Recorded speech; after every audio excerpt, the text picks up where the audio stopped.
Hi guys, we're just letting people log in. You can see the numbers ticking up.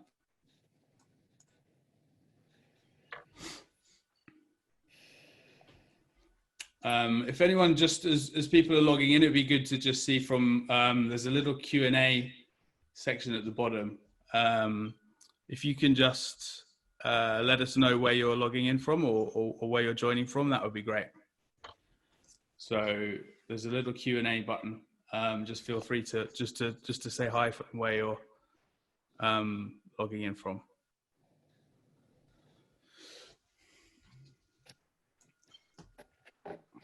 Great, Berlin, Brussels, Oman, great, Cirencester, great, lots of people joining in. We'll just wait for a few more. Hi guys, Istanbul, Abu Dhabi, Spectre Travel England, London, very good, Cape Town, okay. Great. Quite a few people logging in which case I think we are going to start now. So hello guys, and welcome to today's webinar. We hope everyone is keeping well. Today we're delighted and honoured to have Alexander Stubb and Samantha Simmonds. Alexander Stubb is the former Prime Minister, Finance Minister and Foreign Minister of Finland, currently Professor and Director at the European University Institute in Florence. Samantha has been a journalist and broadcaster for more than 20 years. She's currently presenting on BBC World News, where she covers international events. We're very happy to have them with us today. And with that, I will pass over to Samantha and Alexander. Hello, thank you. Very good morning to everybody. Alexander, wonderful to have you with us, and a warm welcome to everyone joining us for this webinar. It's a beautiful day here in London. I'm in lockdown in North London with my family, my 3 kids and my husband. Alexander, tell us about you and your circumstances. How's lockdown going there? Yeah, well, wonderful weather here in southern Finland, in Helsinki as well. And we have sort of semi-lockdown. Kids are 18 and 16. They're doing home schooling by themselves, and then my wife is working here at home as well. So it's good family time, and I must admit I'm getting a little bit used to this. It's quite comfortable, huh? Yeah, that's because you don't have to homeschool your kids like I have to do mine. Mine are very young, so it's a challenge, I can tell you. It's true. It's true. Teenagers are much easier than toddlers. So let's talk about why we're all here. COVID-19, we're in the middle of a global pandemic. We're going to discuss the true cost of this pandemic. Let's first of all start talking about the financial implications. We're seeing huge government borrowing all over the world, with certainly here in the UK, the government trying to support people and businesses. They're talking about the short term. They said whatever the cost is, it will be worth it. But what will the cost be? How long term are governments looking now? Are they just dealing with the short term? Are they thinking about the long term implications? Yeah, 2 answers on that.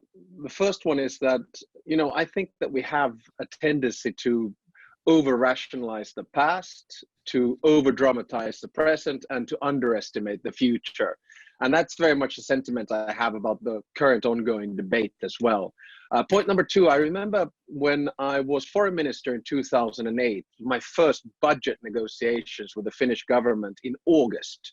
And we had the best economists in Finland, from the Bank of Finland, from the finance ministry and other institutions. And they said, no problem. 2009, we're looking at growth rates between 3.5% and 4.5%. We're driven by the Nokia economy. Everything is going to be fine. Of course, 3 weeks later, Lehman Brothers and our economy contracted 10% subsequently. So to give you a short answer, no one really knows. This is uncharted territory. We're getting as Keynesian as we can get. And I think all governments right now are pumping in money into the economy as we speak. Yeah, which countries do you think are going to come out of this better or worse off financially? Or again, is it just too soon to say? Yeah, it's difficult to say. I mean, the way in which I want to look at it is there are 2 indicators that in this sort of war of words or even propaganda. One is the death toll and the infection toll. And the second one is, when will the economy bounce back? And I actually think that there's three regions that are fighting for these honors. One is China, one is the United States, and the third one is Europe, broadly speaking, especially the European Union.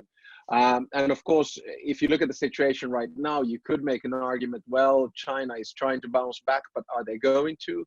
The US hasn't hit rock bottom yet. It has had very substantial consequences, both in terms of death toll and economy. And Europe is probably somewhere in between. So I don't, I think it's going to take 2 to 3 years before we can make a final assessment. I do say, however, one thing, and that is that I think the countries and regions that come out of this best are the ones who take care of the welfare of their citizens during this crisis. And therefore, I would argue that probably strong welfare states are the best ones, not in terms of economic growth, but in terms of social rest. Are we heading for a global depression, though, inevitably? Yeah, I certainly think so. I mean, I've been looking at the figures coming from the IMF. I've been looking at figures coming from central banks. I think it's kind of a non-brainer to say that we're going to see contracting economies. First, we'll talk about a recession, then we'll talk about a depression. The question is how fast we'll be able to bounce back. Usually in these types of situations,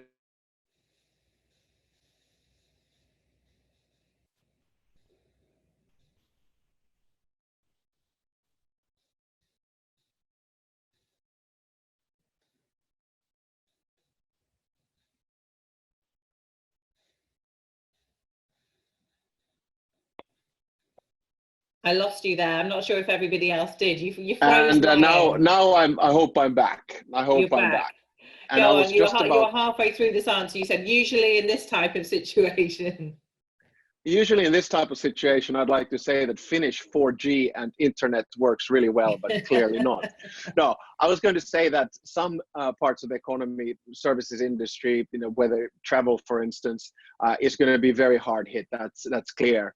But then if you look at some of the tech giants right now and the innovations coming up, you look at retail from the sort of mailing side on Amazon, etc. So it's going to be very asymmetrical, the hit to the economy, and this usually leads to innovation.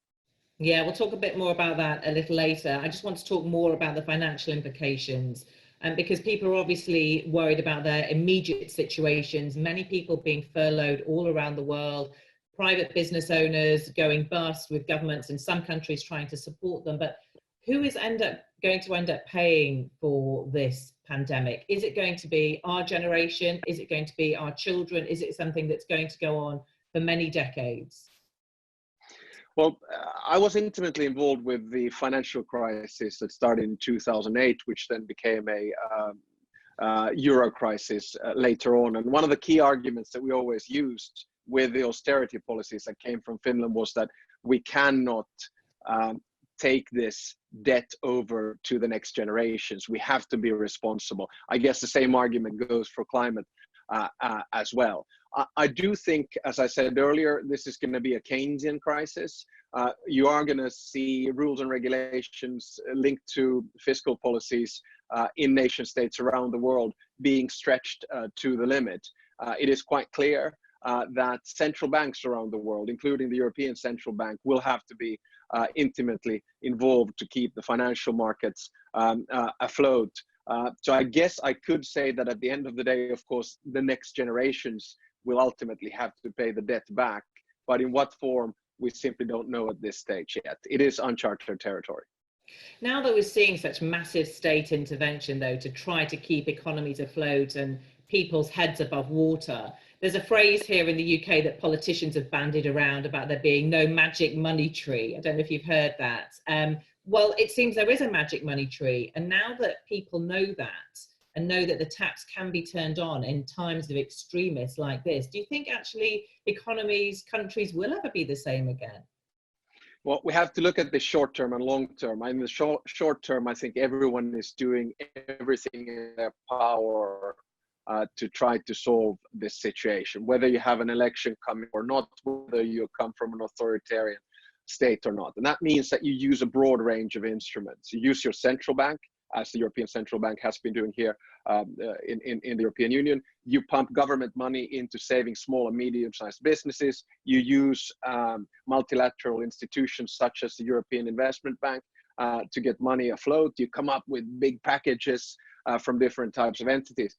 I do think that we will all hit harsh reality at some stage. Whether that happens, this summer, next fall, or next year, will this change the economy? Yes, I think there is an eternal tension between state and market.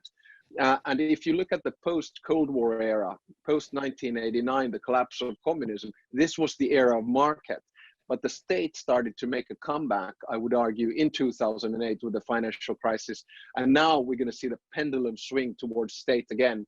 And they will become much more important than what they have been in the past. So yeah, there will be changes, but probably not revolution.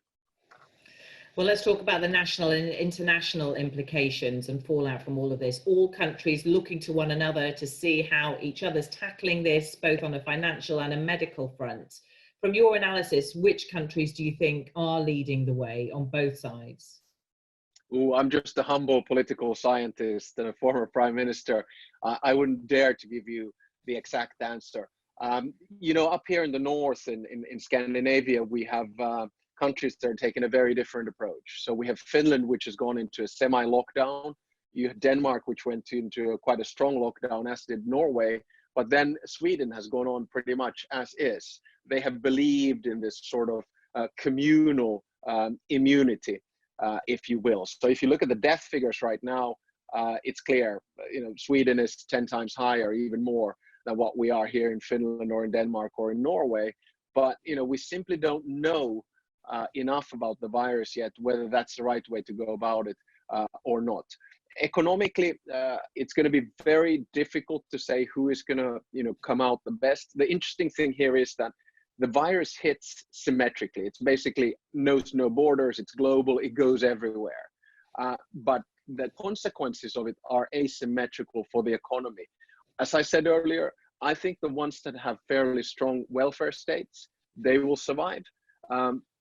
But the Scandinavian countries which have strong welfare states, they're also very open economies. And that means that if world trade goes down, they're in trouble.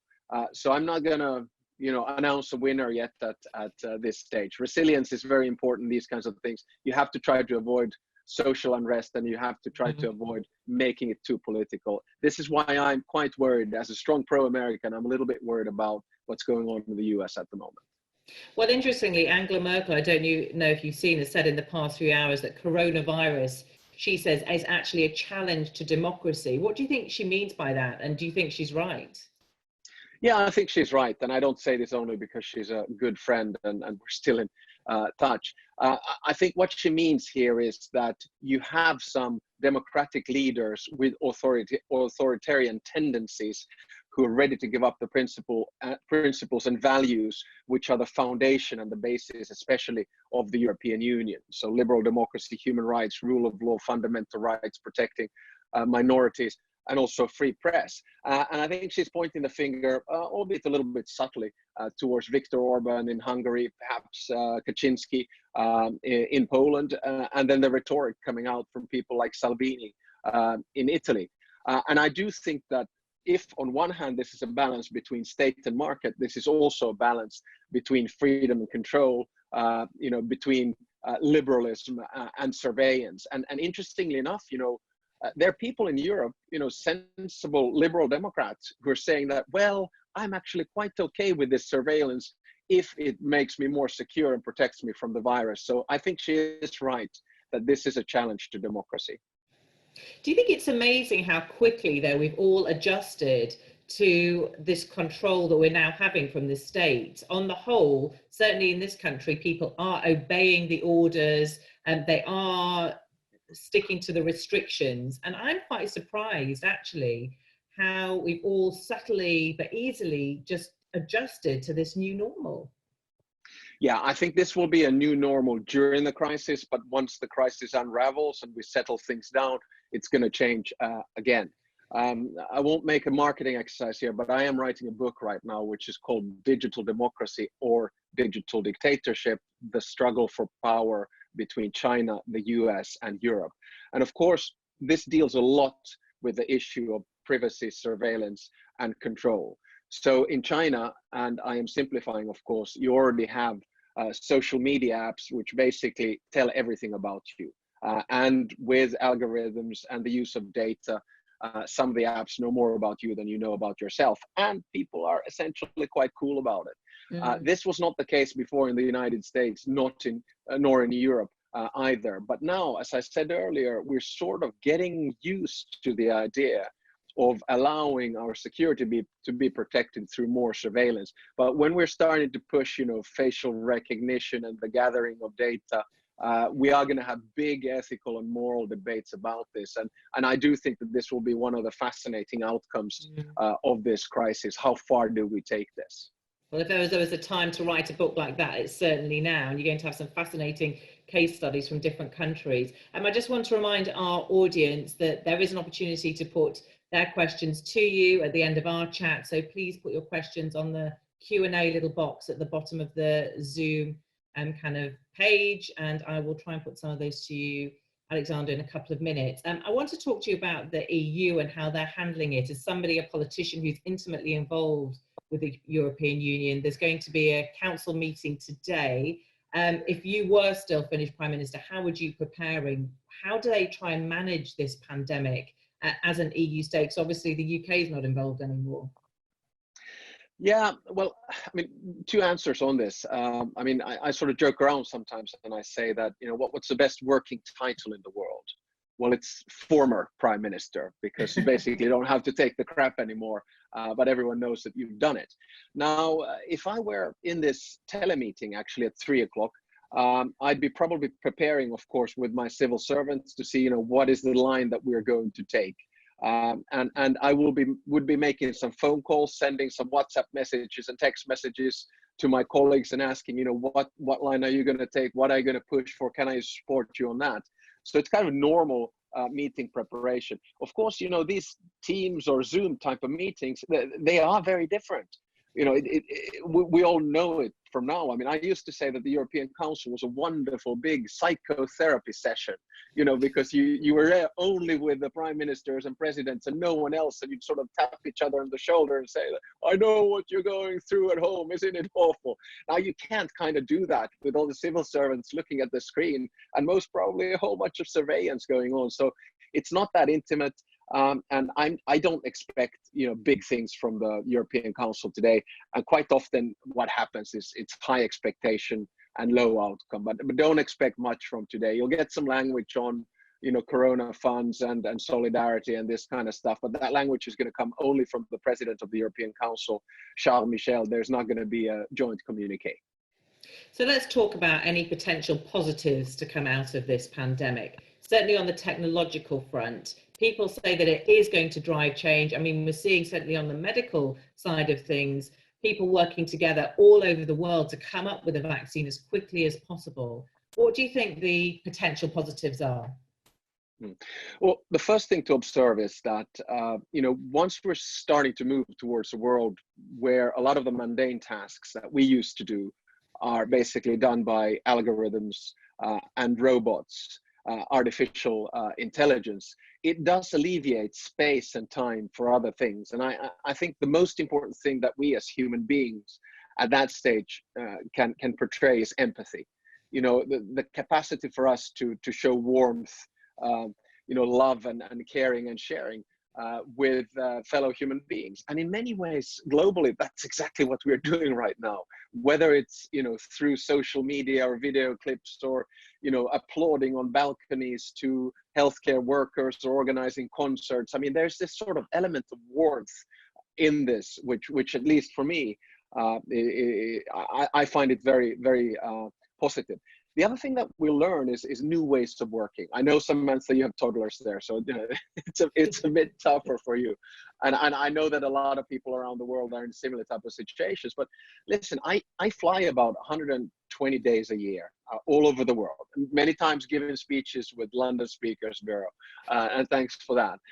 But this has given a completely new opportunity to do stuff. So yesterday I gave a lecture at Harvard Law School, right? I didn't have to fly to Boston. Today I have another one coming in London. I've done a couple to Asia. So, you know, it is changing for many of us. And it's for the first time that we're really, really using these instruments. I'm also looking at my wife, who works for the second largest elevator maker that happens to be Finnish. I won't mention it in fear of product placement. But, you know, I look at the efficiency of their teams working all around the world, and it's fascinating to see. So I do think this is going to change our pattern in the future. You know, no point to fly all over the place for meetings when we can do them like this. Do you think that that will have a long-term shift, that people will recognize that there is no need to be there in person? Because you were talking about how the EU Council meeting, it will be very different because it will be via Zoom or another, similar app. But do you think actually the human interchange still really needs to be there for a lot of these type of things, for a lot of these meetings? Or actually it doesn't really matter, and because this is the new normal for now, it may become the new normal, well, for the future, that people will be able to work from home more? And certainly actually when I think about, a lot of my friends who struggle with flexi time, that maybe businesses may be more adaptable now and more open to that now that they've seen that it can work. Yeah, I mean, I guess I should have a bit of a disclaimer here. Of course, I'm a Finn, and we Finns are very shy. And the difference between an extrovert and introvert Finn is that the extrovert, when he speaks to you, looks at your feet. Introvert, looks at his own. So, so I do understand that other people want to be a little bit more lovey-dovey and touchy. No, I do think at the end of the day, the human touch will be key, and we're not going to stop. Speaking events, we're not going to stop meetings, but there will be a little bit of rationalization about it, because we're not still at the Star Wars stage of beaming people, in front of an audience. But we'll start using this technology. It'll become more virtual. It'll become more 3D.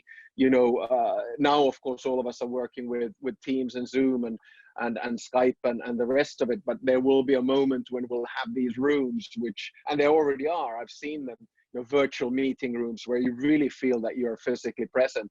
So I think we'll tone down a little bit the physical meetings, and this will be part of the future. And I think a fascinating part as well. I mean, I was listening to the beginning of this, and people tapping in from Cape Town, from Oman, from London, from all around the world. And I think that's a really exciting perspective.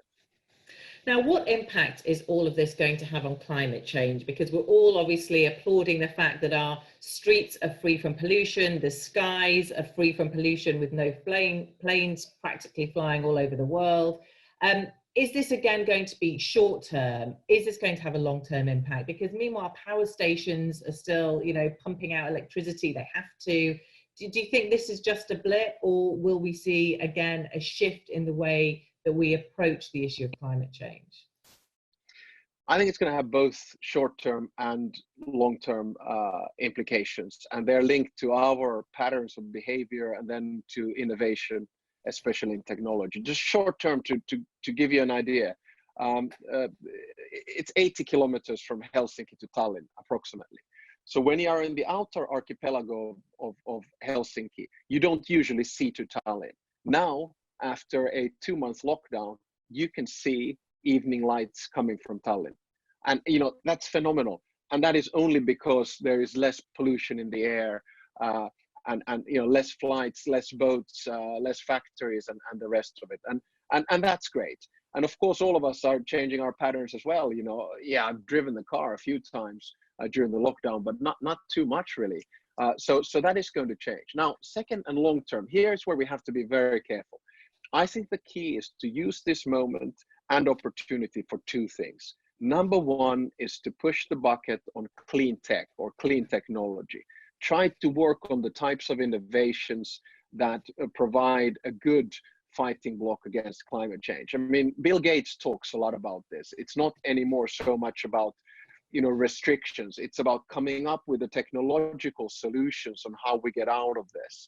So, and here I think actually some Europeans might have a competitive advantage, not because of regulation, but the fact that there is environmental knowledge and technological knowledge. And I'd like to see a lot of work coming from China on this as well, and also from the United States. The second lesson that we must draw is because, the next crisis that we have, it might be another pandemic, that's fine. but it is going to be a climate crisis.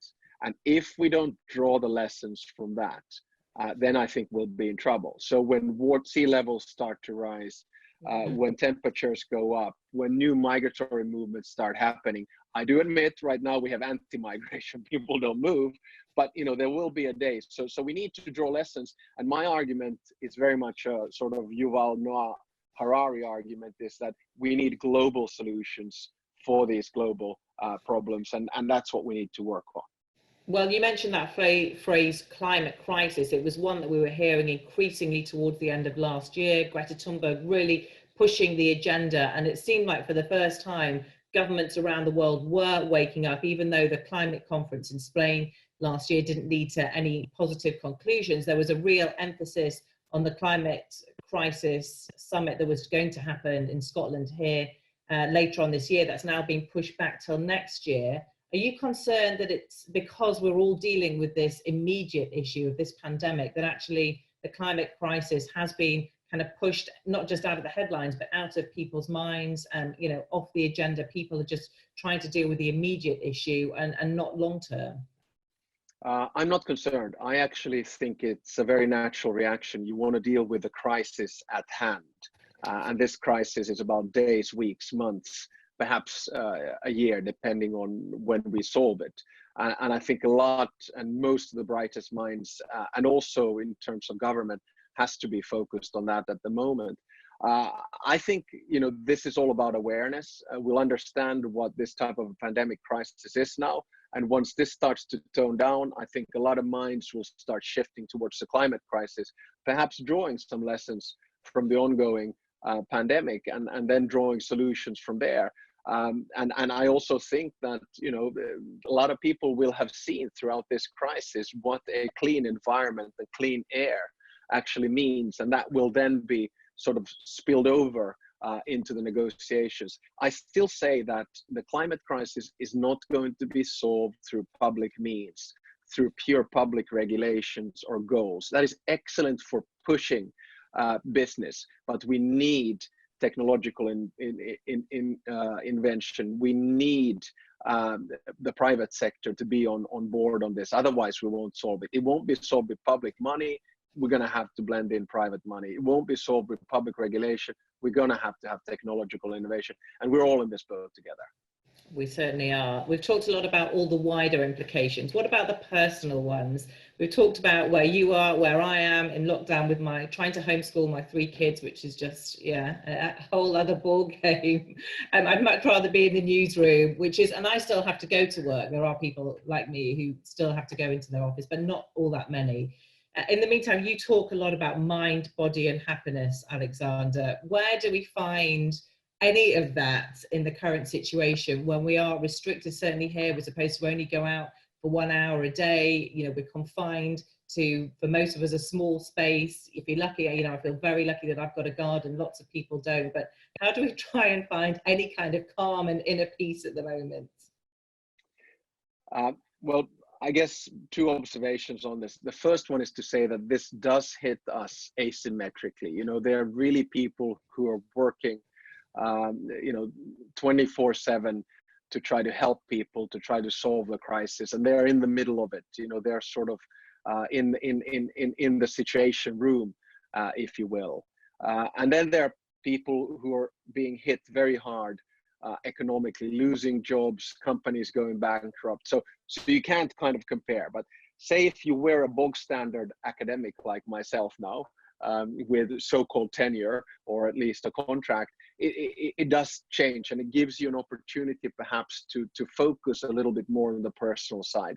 I myself, found myself, because I was for 8 years in government, 12 years in politics. I mean, you are in this cycle, you never seem to get out. Now suddenly I've been grounded, I'm hanging out here with the family, having kind of the best personal time of my life. So it's quite easy to focus on mind and body. But there are a couple of things. I mean, if you have that luxury at the moment, I mean, I have one philosophy which is simple on the physical side. 1 hour of exercise gives you 2 more hours of energy for every day. And there are thousands of ways of doing this, and you just sort of create your own routines. Of course, it's lovely if you can go out. I mean, I can turn the camera around and show you our garden which is quite sunny and nice at the moment, but I know that not everyone has that. Then I think routines are very important. You know, you sort of, especially if you're at home, you know, you need to have almost a calendar, okay? You know, I get up at that time, I have that meeting, then I do homeschooling at that time, I read a book at that time, because otherwise the days just blend into each other. But I do think that, you know, for a happy and fulfilling life, if you will, you need two things. One is body and the other one is mind. And both of them need training and nutrition and energy. Yeah, talking of timetables, when I tell my kids, right, it's 9:30, school starts, I mean, you can imagine the kind of reaction they get from them.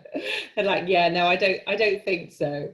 You sit on the World Happiness Council. I'm really interested to hear more about that and how you try and achieve global happiness. Yeah, this is lovely. It's the United Arab Emirates who've been very innovative on this. Actually, two accounts. They have a Minister of Happiness, Uhud, who's fantastic. And then they also have actually a Minister of Artificial Intelligence. So it's pretty cutting edge stuff.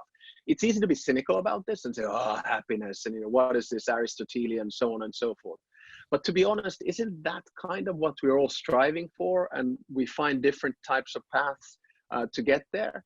And for me, you know, in the big perspective, it's about three things. One is about family and friendship, you know, the types of relationships that you're able to establish throughout your life, and how deep they are and how meaningful and important they are. And I found, you know, I've gone back to a lot of my childhood friends during the crisis as well, with WhatsApp groups and these kinds of things. So that's a little bit of a silver lining.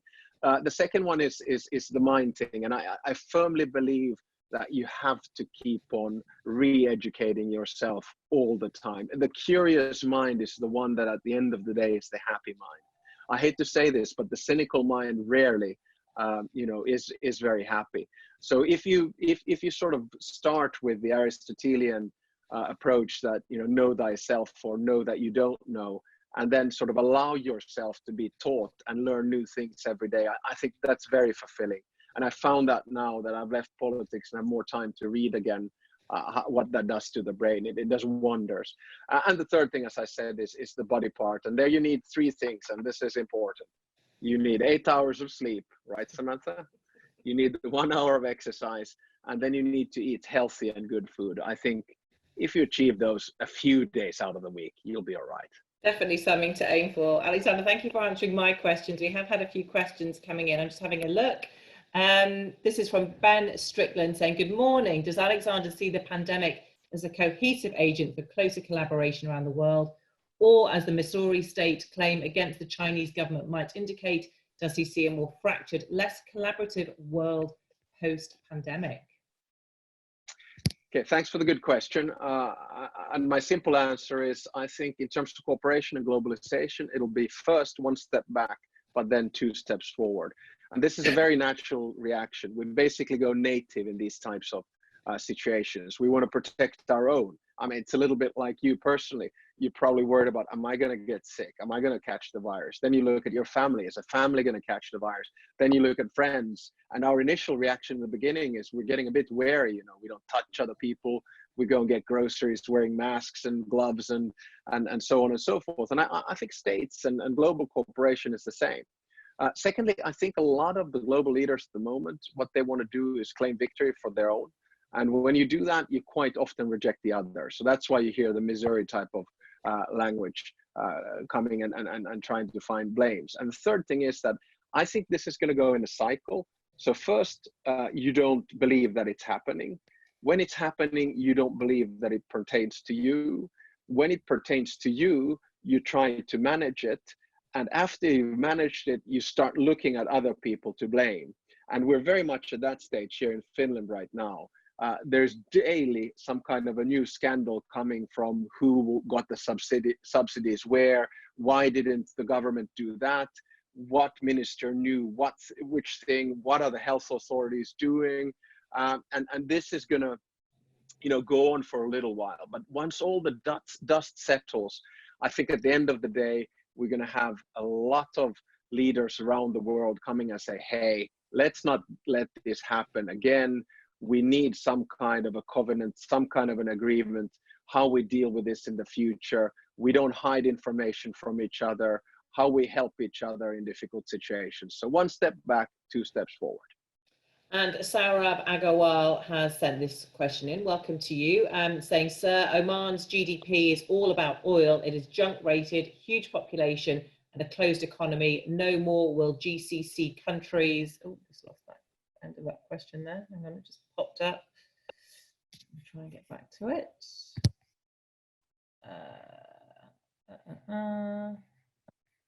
Let me see if I find it here. Disappeared from my screen. Sorry, it's actually if you go to answers, you'll find it down right at the bottom if you scroll. Sorry, I went a bit early. Answered.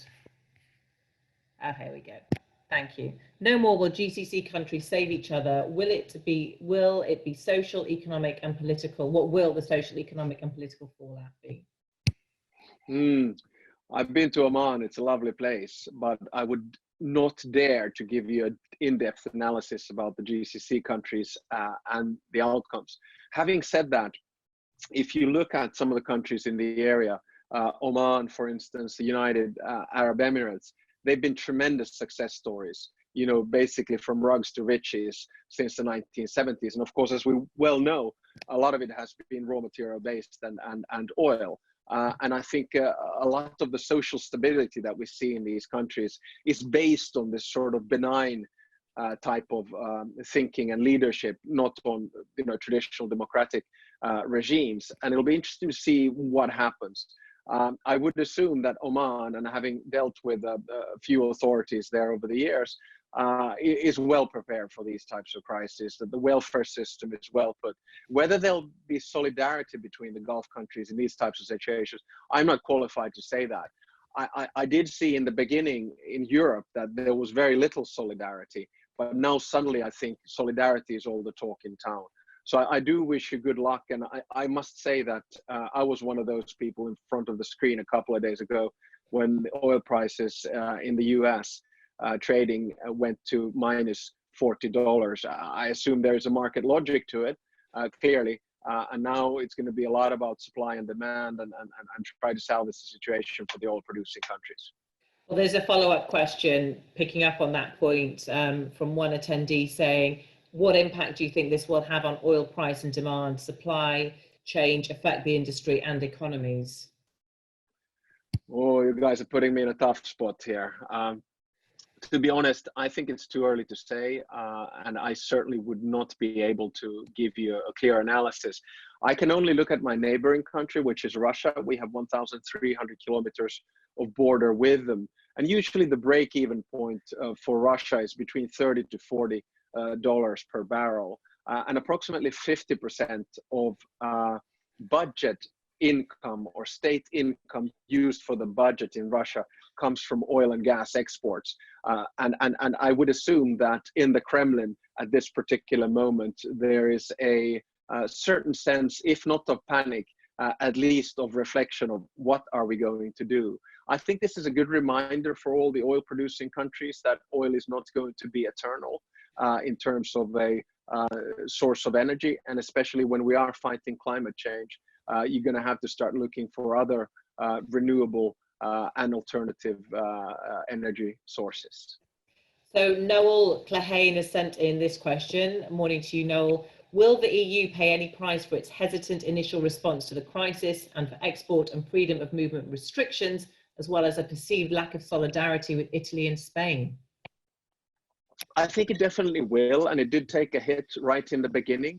I must add, though, that remember, this is a little bit of a tug of war, information war as well. I mean, I found it quite mind-boggling that in Italy, the country to which I'm going to move soon, the Chinese national anthem was played on the balconies early on in the crisis. And this, I think, showed in a miserable way that the European states had failed in at least communicating their solidarity. Because remember that if you look at European solidarity at the moment, it has 5 pillars. Number 1 is the European Central Bank. Number 2 is the European Investment Bank, which is basically saving with its financial instruments small and medium-sized businesses. Number 3 is the Economic Stability Mechanism, ESM, Number 4 is the Commission's package on employment. And number 5 is what they're discussing now, a recovery fund or corona bonds or whatever you want to call them. So there's no shortage of money being put into the system, but because the language was so difficult. And I do think as well that my good friend and colleague, Hoekstra, the finance minister of the Netherlands, made a bit of a communications blunder early on in the crisis when he was basically pointing the finger in a rather cold fashion towards Spain. So I think there's going to be a lot of repairing of trust and feeling, and Europe will take a hit in terms of popularity and solidarity, both of them, I think, going down. But I do hope that we recover from this as well. Okay, and we've had this question from an anonymous attendee saying, you mentioned innovation after these periods of big changes as we're going through. Finland's government mentioned a little while ago an option to try a 4-day week rather than the European standard of 5 days a week. Would the 4-day week be a great compromise to a new and better work-life balance and more time to also travel, consume, which in a way would help the economy? And if there are not enough workforce bandwidth for the companies, it would be a good way to employ more people and reduce the global level of unemployment. First of all, I have to disappoint you that that was actually fake news. And you see how fast news travels. It was something that our now Prime Minister had said 2 years back in a seminar, saying that we could actually reflect. But then when one thing leads to another, suddenly it becomes big news that Finland is going for a 4-day work week. No, we're not. Because I think the productivity levels are not strong enough to be able to do that. What we did do when I was finance minister was to have a pilot on basic income. And unfortunately, the sort of sample was a bit too small, about 2,000, 2,500 people. And we gave them 500 euros sort of as a one-off payment for X amount of months, and said, whatever you earn on top of that, that's absolutely fine. You're not going to for some people it worked, for others it didn't. I think probably the future work is going to be very different from what we think, and we are unfortunately still thinking about it in hours and in numbers. And I think this is an old-fashioned way of doing it. In other words, 4 working days or 5 working days. I mean, if you are in our line of work, which I assume a lot of the people are now sitting in front of their screens, we are much more flexible. I used to think that the best way in life was to have an 8 + 8 + 8. In other words, 8 hours of sleep, 8 hours of work, and 8 hours of play. But now I find myself with these modern gadgets that I'm basically, 24 hours online, including the weekends. Now, if you then in the healthcare sector, if you're working for a factory, then of course doing something really physical, then it might be a little bit different. I think it's all going to be linked to whether we can increase productivity. And unfortunately, there's very little evidence that the ongoing digital revolution, at least up until now, is increasing productivity. And we actually end up working more than we used to. Okay, and last question from Sagar Faruhi. Sagar, hi, welcome to you. Who says prosperity is often defined in GDP terms, supported by economics of endless growth. How can governments use this pandemic to move our economies from a growth and shareholder value based one to one that sees production in true service of the well-being of humanity? I think that question answers, and gives the answer itself. I do think that we need to start moving away from raw economic data, namely GDP per capita calculation, towards a broader estimate of well-being and welfare. And of course, it's easy for me to say because according to the UN, for the 3rd time running, Finland is the happiest country in the world.